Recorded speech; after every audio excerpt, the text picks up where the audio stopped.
Hey, welcome to Module 2. I hope that everybody is feeling a little bit more comfortable with Brightspace now that we have one module under our belt.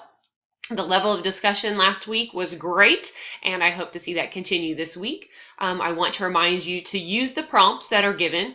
There's lengthy instructions for the discussion, but it's to help guide you. There's information there that will help you with your initial post, as well as tips on what you can do whenever you're responding to your classmates. So read through all the information before you work on your discussion board.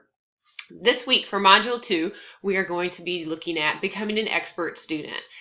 I want you to look at your results from last week's Smarter Measure assessment and think about areas that you would like to strengthen as you're going through this course and as you're going through your educational journey.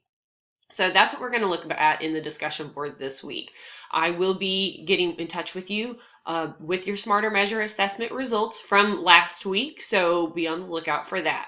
The other thing that you have this week is reading, which we talked about last week, how you need the book for this week, as well as your first Learn Smart activity. And this is the learning resource that I was talking about that accompanies the book. So all in all, it's just those two assignments, the discussion and the Learn Smart for this week. Now, I will be working on grading everyone's assignments. I will have everything done by Wednesday night. I typically try to send out an announcement once everything is graded. Now, whenever you go to check your grades, you would go up to the course menu and go down to grades, and you'll be able to see what your grade was for the discussion board.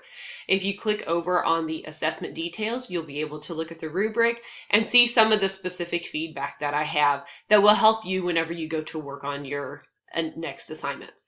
So that's it for Module 2. If you have any questions, please don't hesitate to reach out, and I hope you have a great week.